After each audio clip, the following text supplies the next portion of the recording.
pessoal, tudo bem com vocês? Hoje é sexta-feira, é o dia que nós encerramos, né, a semana da PI.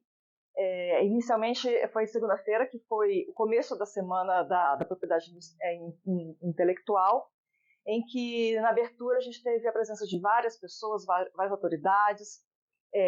Na terça nós tivemos a palestra, né, a apresentação das professoras do IFES, que contaram um pouco da história de como foi o desenvolvimento do produto, né, da Mobil, que foi a composteira, que resultou na primeira patente verde do IFES, né? Na quarta-feira, nós tivemos a presença do Valmir, aqui do NPI do Espírito Santo, falando sobre os trâmites prioritários e a patente verde como sendo uma das categorias dos nossos trâmites prioritários do INPI. Ou seja, como que você vai acelerar o seu pedido de patente se você está dentro de uma daquelas categorias, né, do trâmite prioritário, que pode acelerar imensamente o trâmite no INPI.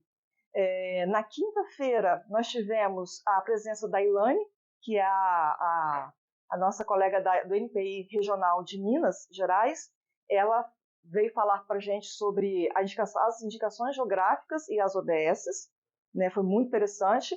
E hoje, sexta-feira, para encerrar, o INPI São Paulo, na Camila, né, que é a coordenadora lá da regional, e o Breno, que é um professor da UFES, eles vêm falar para a gente sobre patentes em biotecnologia para desenvolvimento em saúde.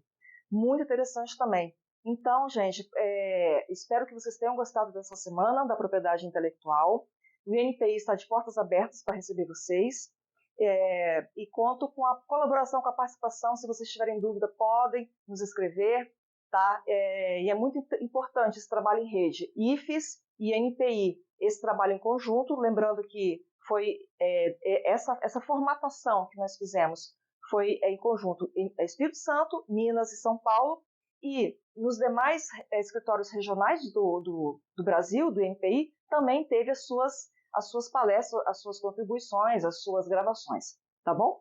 Então, agradeço muito e tenham um ótimo evento.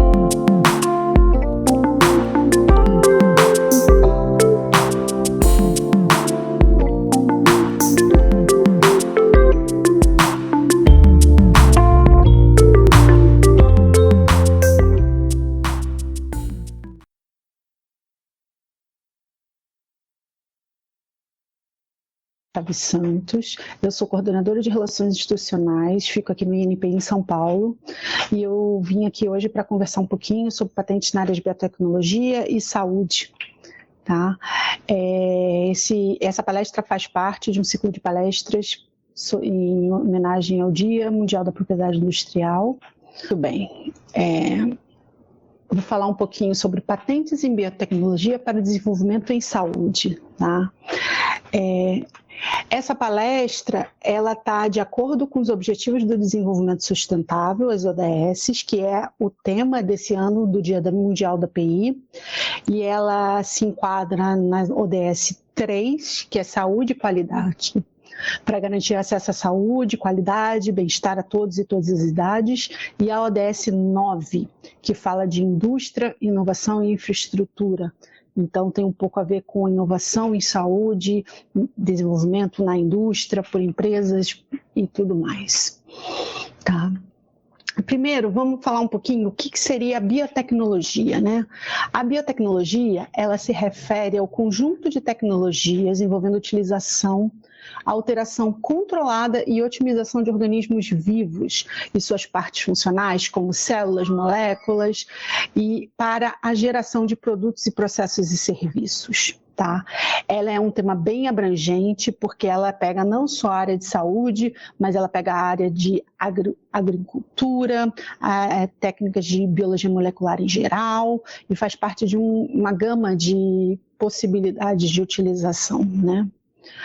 Já os biofármacos, que hoje em dia estão cada vez mais sendo utilizados e falados, o que eles seriam? Seriam produtos biológicos, medicamentos obtidos a partir de processos biotecnológicos, nos quais o princípio ativo do medicamento é obtido através do emprego industrial de micro-organismos, ou seja, através da utilização de células, bactérias, por exemplo, para a produção de produtos que são derivados delas, ou também até de células modificadas geneticamente.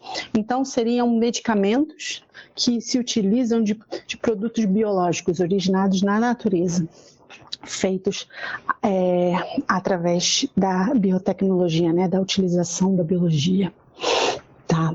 Então, quando a gente fala de produtos biológicos, nós temos vários tipos, né? Nós temos os que a gente chamou de biofármacos, que englobam os anticorpos monoclonais, as células de terapia gênicas, as vacinas, que são muito conhecidas, enzimas, anticorpos, proteínas recombinantes, como, por exemplo, insulina, né? Que já é usada há muitas décadas, fatores de crescimento, mas também a gente pode falar em produtos biológicos de saúde, como os kits diagnósticos para detecção de doenças, por exemplo, que são amplamente utilizados em análises clínicas e tudo mais, e também próteses e enxertos biológicos, e também curativos desenvolvidos através de material biológico de diversas origens, diversos animais, por exemplo, originários de plantas e tudo mais. Tudo isso faz parte de produtos biológicos em saúde e que podem ser usados, produzidos e utilizados na saúde, né, dentro de um estado, dentro do nosso país. Tá? As etapas, falando um pouquinho mais assim de medicamentos biológicos, né, só para dar uma noção, a etapa de elaboração de um medicamento, ela requer muitos anos, tá? Só a descoberta de uma nova molécula, ela pode levar de 2 a 5 anos com a identificação dos compostos e os testes iniciais.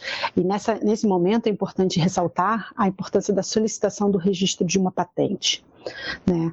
Em seguida, esse fármaco ele tem que passar por vários processos de desenvolvimento, estudos toxicológicos, ensaios clínicos com diferentes populações e diferente quantidade de pessoas para até chegar à aprovação pela vigilância sanitária, no caso do Brasil, pela Anvisa, né?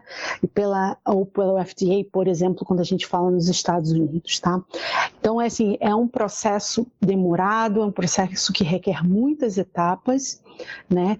E por isso, falando aqui nos biofármacos, estima-se que o custo de desenvolvimento de um novo medicamento biológico, ele pode chegar a cerca de pelo menos 185 milhões de dólares. Então, ele requer muito desenvolvimento, muito custo para chegar na prateleira para ser usado pela população, tá?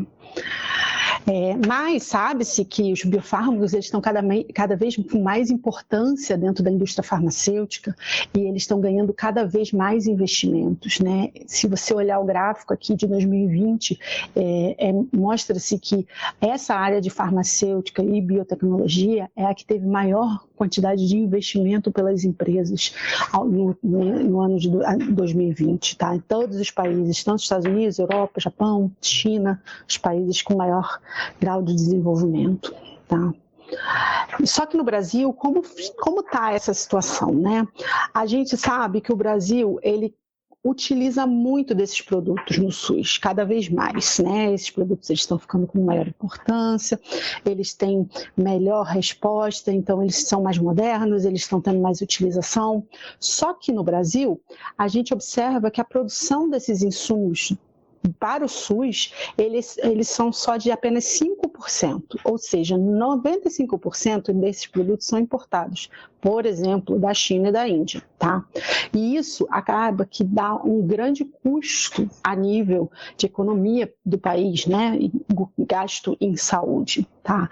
E aí o governo ele está com um plano de aumentar a meta dos laboratórios nacionais para que eles produzam pelo menos 70% das necessidades do SUS para os próximos 10 anos. E a gente sabe que esse setor de saúde ele tem uma importância muito grande, né? Ele representa cerca de 10% do nosso PIB, ele garante muitos empregos e ele responde a pelo menos 1/3 das pesquisas científicas no país. Então, assim, é uma área de muita importância e de muito potencial, né? Se a gente aumentar a produção, a gente aumentaria emprego, a gente aumentaria a produção científica, aumentaria o desenvolvimento tecnológico e a economia do nosso próprio país. Tá? Quando a gente vai olhar o mercado de biofármacos no Brasil, por exemplo, você vê um aumento de cerca de 34 bilhões, e o gasto, na verdade, com a compra de anticorpos monoclonais, por exemplo, para oncologia ou em tratamentos de doenças imunes, tá? Isso representa 45% do gasto. E esse gasto ele tem sido crescente, tem se aumentado ano a ano o número de gasto com produtos biológicos para a saúde, tá? E o mercado dos biológicos, ele, como eu disse, ele está crescendo. Muitos produtos são protegidos por patentes, principalmente os produtos mais novos, né? Os mais antigos, eles já não têm mais proteção por patente, mas assim, ainda é um campo que está em desenvolvimento e está em crescimento. E é um campo de muita importância, como eu falei, para o nosso país, porque ele tem um impacto econômico muito grande. Tá?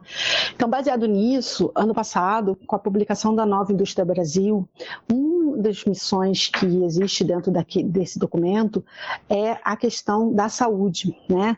E aí foi desenvolvida a Estratégia Nacional para o Desenvolvimento do Complexo Econômico Industrial da Saúde, né? Junto com o Ministério da Saúde, né? E que ele estabeleceu vários programas e instrumentos.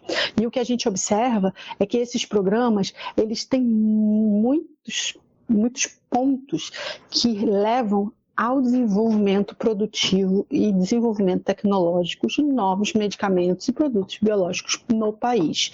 Então, você tem programas que visam incentivar isso dentro do Brasil.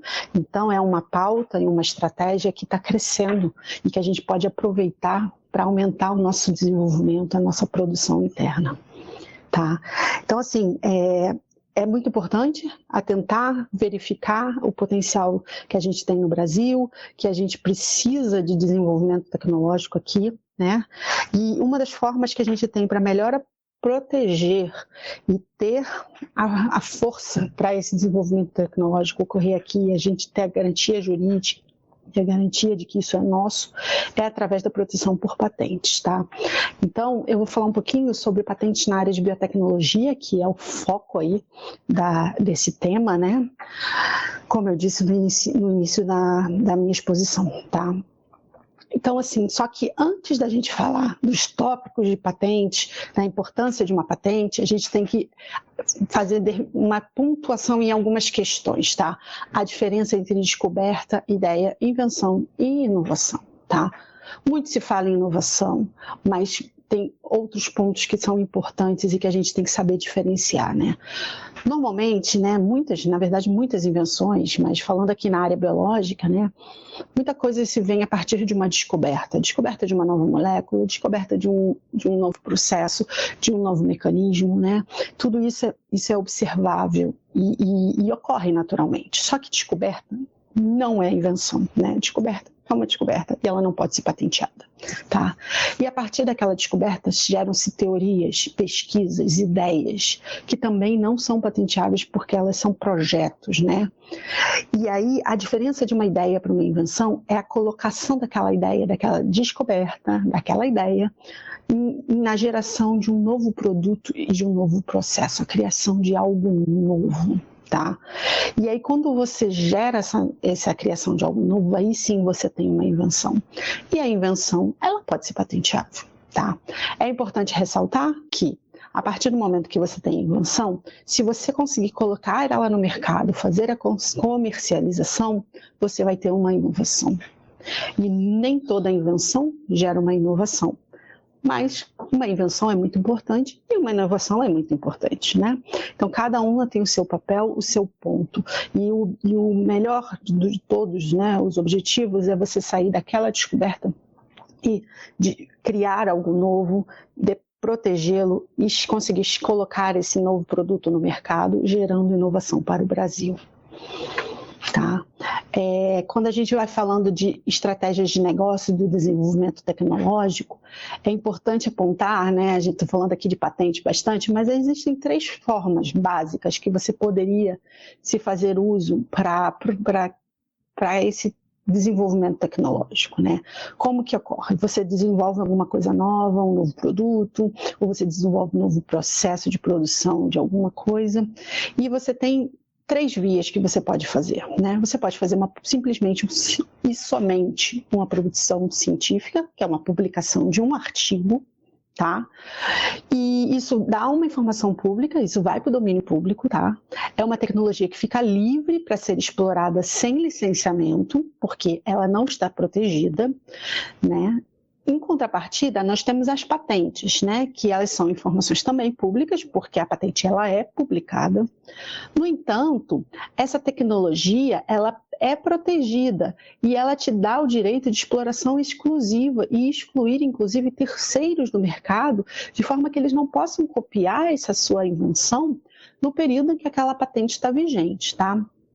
Ela vai te dar uma segurança jurídica por conta disso. E o outro ponto que você poderia utilizar seria o segredo industrial. Tá? É uma informação, nesse ponto, privada, né? Porque ela é um segredo.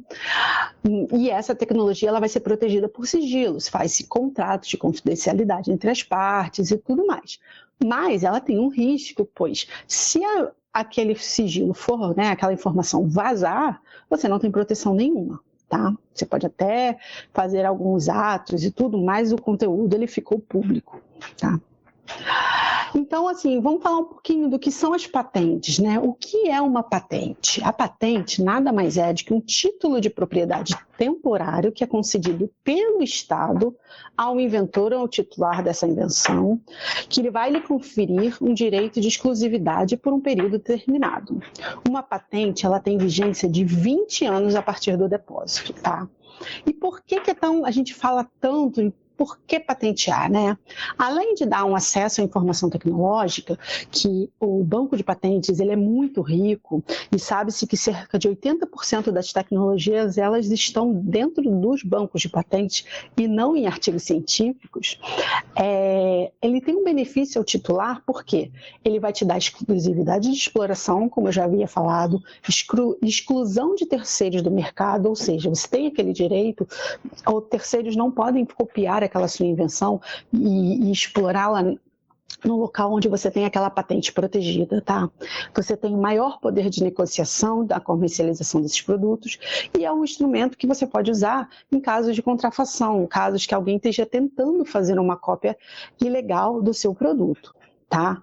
E quando a gente vai reivindicar, existe uma gama de possibilidades de reivindicação, né? De produtos que podem ser reivindicados e processos que podem ser reivindicados. Você pode reivindicar os produtos per si, né? Os aparelhos, artigos, equipamentos, máquinas, dispositivos, kits de composições, além de reivindicações de processo, que é o processo de produção, os métodos de produção, os usos, né, daquilo que você produziu. Então, assim, muitos itens podem ser protegidos num documento de patente. Tá? E quando a gente deposita esse pedido no escritório de propriedade industrial do país, no caso do Brasil, no INPI, tem alguns requisitos e condições que têm que ser avaliadas no pedido para que ele esteja apto para ser concedido. Tá? Uma das condições que existem tem a questão da clareza, a questão da fundamentação e da suficiência descritiva. Ou seja, aquilo que está descrito no documento de patente, ele tem que estar claro o suficiente para ser compreensível. Ele tem que estar suficientemente descrito para que uma pessoa leia aquele documento e entenda a invenção e consiga, se ela quisesse, reproduzi-la, tá? Se o pedido de patente não tem conteúdo suficiente, a gente diz que ele está insuficientemente descrito e ele não é passível de ser protegido, tá? Além disso, existem os requisitos de patenteabilidade, que são novidade, ou seja, a invenção tem que ser nova, nunca antes divulgada em lugar nenhum do mundo, atividade inventiva, ter um passo inventivo em relação àquelas tecnologias que fazem parte daquele meio, né, onde a sua invenção está inserida e tem um diferencial em relação a ele, algum tipo de diferencial, e ter aplicação industrial, ou seja, ser passível de ser reproduzida na indústria, ser feita, né? E no caso da biotecnologia, existem outros 2 artigos da lei que também têm um impacto muito grande na avaliação dessas patentes, né? Que é o artigo 10, que define o que pode ou não ser considerado invenção, e o artigo 18, que diz o que pode ou não ser patenteado, tá? Vamos falar um pouquinho do artigo 10 da LPI, tá? O seu artigo 10, ele fala, só lembrando aqui, LPI é a Lei de Propriedade Industrial, que regulamenta e os critérios do depósito e da concessão de patentes no Brasil, tá? O artigo 10 da LPI, ele diz que não se considera nem invenção nem modelo de utilidade toda ou parte dos seres vivos naturais, materiais biológicos encontrados na natureza, ou ainda que delas isolados, inclusive o genoma e o germoplasma de qualquer ser vivo e processos biológicos naturais. Ou seja, qualquer produto que seja uma planta, um animal, uma parte de uma planta, uma parte de um animal, um DNA, uma proteína igual àquela que está na natureza, não são considerados invenção per si, tá bom? Produtos sintéticos, ou seja, uma proteína recombinante que é desenvolvida, que é produzida e é igual àquela da natureza, ela também não pode ser passível de proteção, tá? Já os processos, qualquer processo que venha a ter intervenção humana, ele já não entra mais nos impedimentos do artigo 10 da LPI, então eles passam a ser considerados invenção. Tá? Vamos exemplificar aqui, por exemplo, você tem uma molécula de proteína, tá? Se a molécula natural, ela per si não pode ser protegida. Se você faz uma modificação, uma deleção no meio da molécula, ela já fica diferente da natural e ela agora pode ser protegida, a molécula em si, tá? Agora, se você faz um fragmento daquela molécula, na qual essa sequência fragmentada é igual à natural, ela não pode, ela cai nos impedimentos do artigo 10. Já a inserção de nucleotídeos ou aminoácidos naquela sequência, que modifica a sequência ou substituições, essas 2 opções, né, são passíveis tornam essas moléculas passíveis de proteção per si, tá? Além disso, você tem as proteínas de fusão, que você junta 2 moléculas diferentes em uma nova molécula só. Isso pode, tá? E assim, como eu disse, a molécula em si, ela vai recair no artigo 10. No entanto, se você tem essa molécula natural, ou se você tem uma célula, e você coloca ela numa composição, né? Você coloca ela num meio junto com outros ingredientes, essa composição, ela não é mais considerada um produto natural. E aí ela pode ser protegida. Tá? Além disso, tem o uso de um produto biológico natural, que pode ser protegido, e os processos em si de produção dessas moléculas, dos animais, das células, das plantas, tudo isso é passível de proteção, tá? Em relação ao artigo 10. Tá? Então, qualquer coisa que tenha interferência humana, que pode desempenhar um papel importante no final desse processo, ele pode ser protegido. Tá? Já o artigo 18, que eu comentei anteriormente, ele vai definir o que não pode ser patenteável. Ele é considerado invenção, mas ele não é patenteável.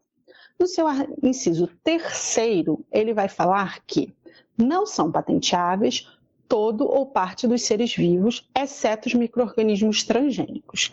E o parágrafo único define o que seriam micro-organismos transgênicos para a Lei de Propriedade Industrial. Esses micro-organismos são, exceto toda ou parte de animais ou plantas que expressem, mediante intervenção humana direta, em sua composição genética, características não alcançáveis normalmente em condições naturais. Ou seja, pelo artigo 18, inciso 3º da LPI, pode ser protegido qualquer micro-organismo, exceto células de animais e vegetais transgênicos. Se for célula animal ou célula vegetal, mesmo que transgênico, elas não são patenteáveis.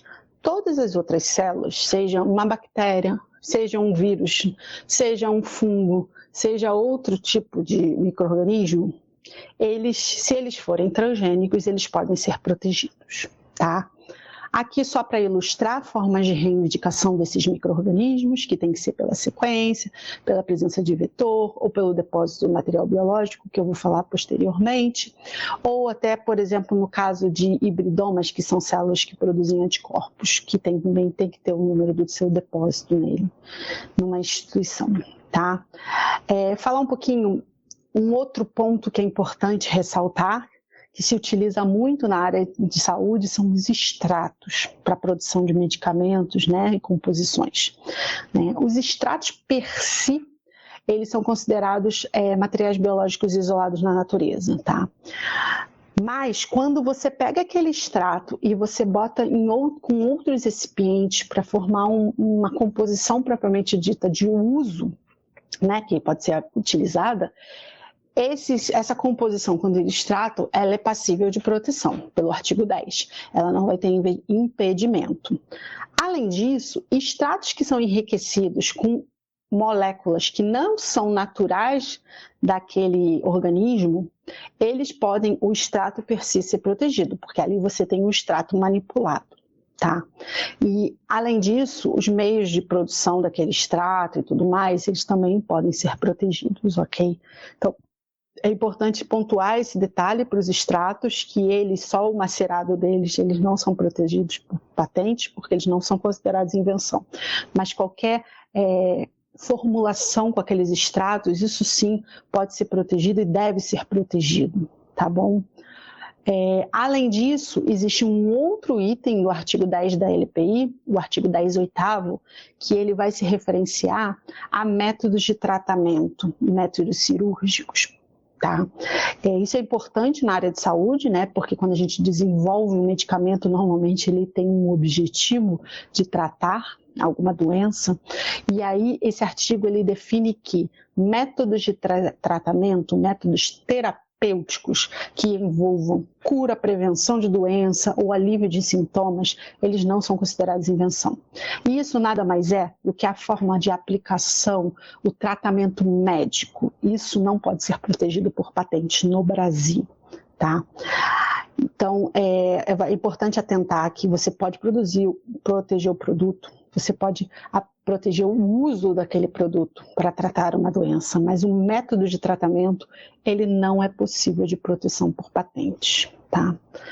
E falando do depósito de material biológico, que é um item importante na área de biotecnologia, o que acontece? Quando a gente tem uma invenção, que a gente trata de uma célula, trata de uma bactéria, em que ela é o cerne principal da invenção e que você não consegue descrever aquele material biológico de outra forma, não é uma bactéria conhecida que foi inserido um plasmídio, uma molécula de DNA, mas é isolar uma nova bactéria, isolar um novo vírus, que você não consegue descrever de outra forma.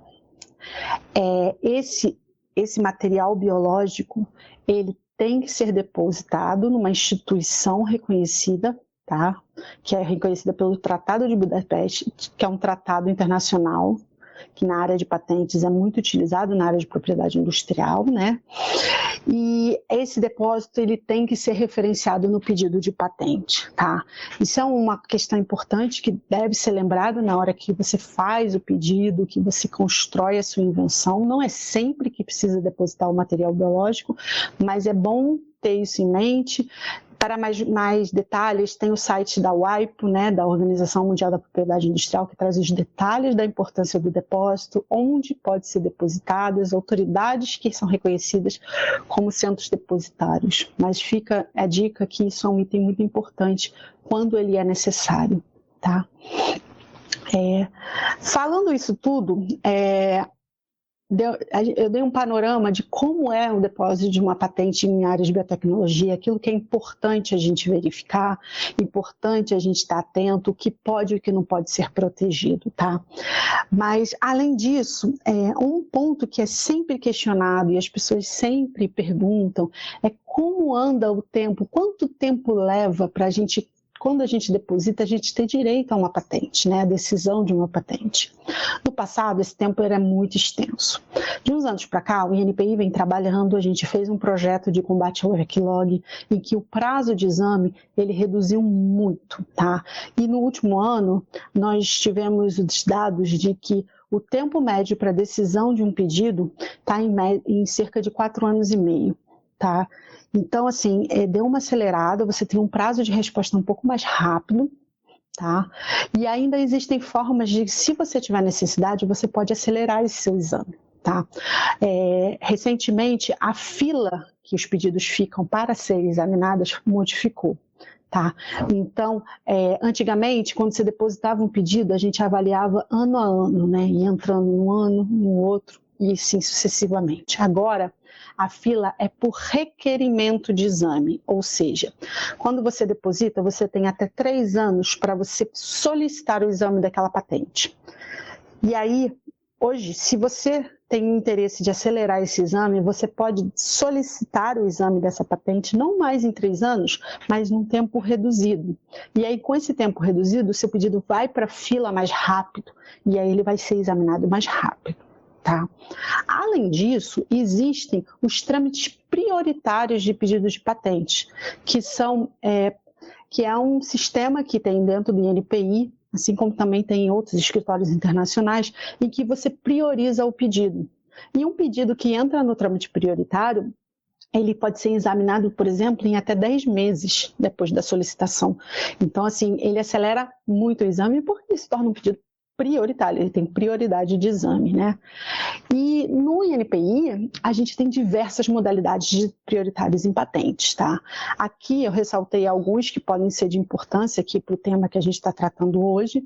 Por exemplo, instituições ICTs podem pedir prioridade, micro e pequenas empresas, startups. Quando a tecnologia é de produtos para tratamento de algumas doenças específicas, e isso inclui tratamento de câncer, isso inclui doenças negligenciadas, né?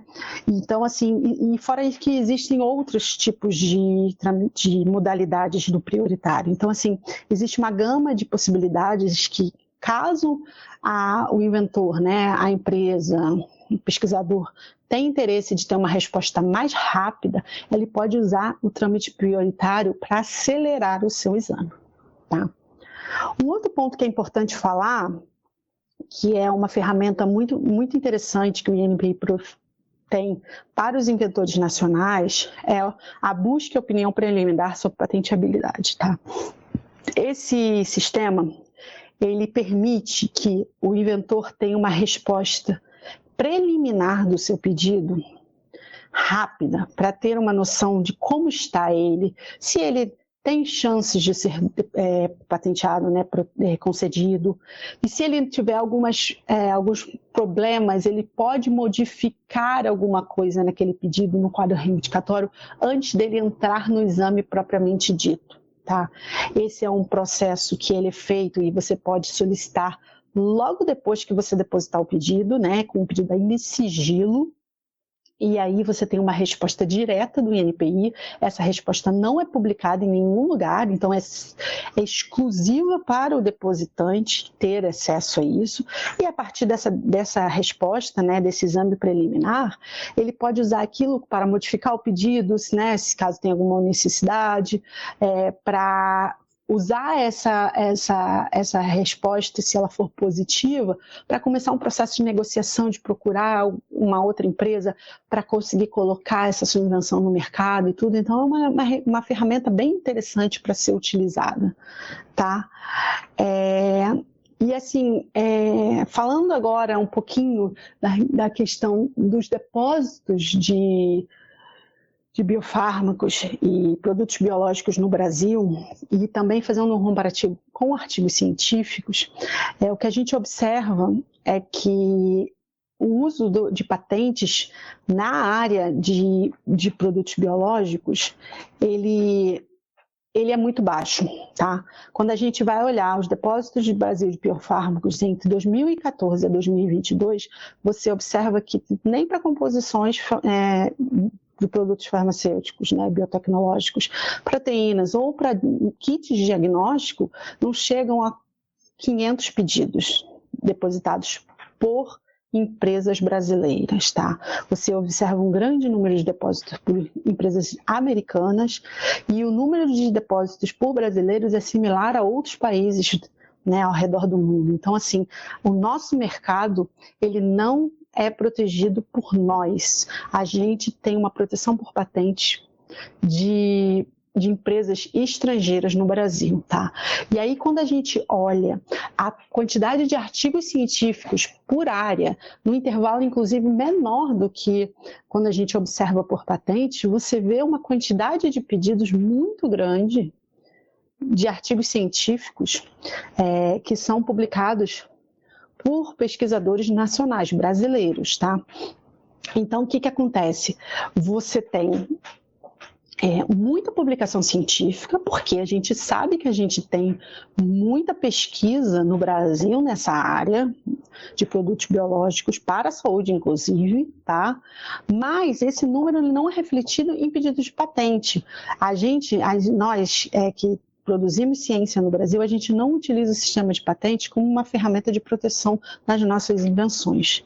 E isso acaba sendo muito ruim, porque como a gente não protege, a nossa colocação desses produtos no mercado acaba ficando mais complicada, porque a gente não tem os nossos direitos de exclusividade daquilo que a gente está desenvolvendo para fazer uma negociação, por exemplo, com uma empresa, para a gente transferir essa tecnologia para ela ser produzida. Então, a gente está colocando muito conhecimento, muito produto em domínio público e usando muito pouco para produzir dentro do país, tá?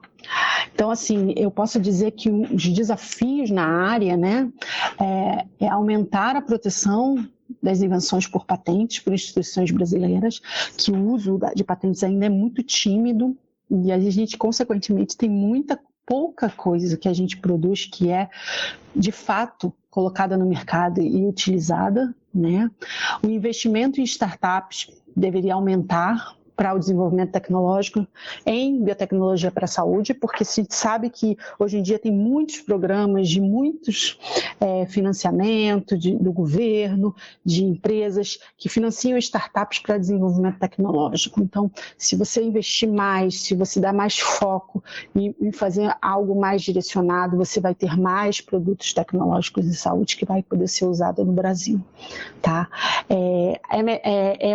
Um dos desafios é aumentar os projetos que sejam direcionados à inovação e ao desenvolvimento de produtos biológicos nas universidades e nas ICTs, que são os locais onde a gente faz ciência, que tem financiamento público no Brasil e que poderia dar um retorno maior em produtos de desenvolvimento para o mercado, para ser usado na nossa saúde no Brasil, né? E também o investimento com financiamentos pela FAPES, pelas FINEP, pelo CNPq, pela CAPES e também pelo BNDES, que tem projetos para financiamento de produtos biológicos, de produtos para a área de saúde, né? E, assim, mais do que isso tudo, eu acho que tem uma mudança de pensamento que a gente tem que começar a ter, que são as parcerias públicos-privadas. Pegar a ciência que é feita na academia, nas ICTs, e desenvolver produtos e fazer a parceria com a indústria, porque a academia vai fazer a ciência, vai fazer o conhecimento e a indústria vai ter a capacidade de produzir aquilo e colocar aquilo no mercado. E essa forma de fazer essa interação pode levar à transferência de tecnologia, tá? É óbvio que isso não é fácil, isso precisa de muito desenvolvimento, de maturidade, tanto da academia quanto da indústria, da academia, da ICT e da indústria, tá? Mas o processo de transferência de tecnologia, quando ele é bem desenvolvido, ele tem um ciclo que leva a um grande resultado, né? E esse ciclo, ele vai desde a pesquisa e desenvolvimento, passa pela criação daquela invenção, a proteção dos seus direitos por propriedade industrial, a cessão e o licenciamento daquela invenção, né, para alguém que tem a capacidade de colocar aquilo, de escalonar e colocar no mercado, o desenvolvimento desse produto e o uso dentro do país e também afora, mas dentro do país, para o crescimento e para o desenvolvimento econômico desse país, tá? É óbvio que isso ainda tem também muitos desafios, não é fácil, né? É um processo complicado, complexo, que tem muitos pontos que têm que ser avaliados, tem questões de contrato, tem questões de licenciamento, questão de gestão correta da propriedade industrial, mas é algo que as empresas, as ICTs, as startups, elas têm que começar a ganhar maturidade para fazer isso, porque a partir disso é que a gente consegue pegar aquilo que a gente está desenvolvendo no laboratório e tornar aquilo real, tornar isso uma inovação que a gente vai poder usar no nosso país e desenvolver o nosso país em termos de produção em saúde e depender menos do mercado externo, tá?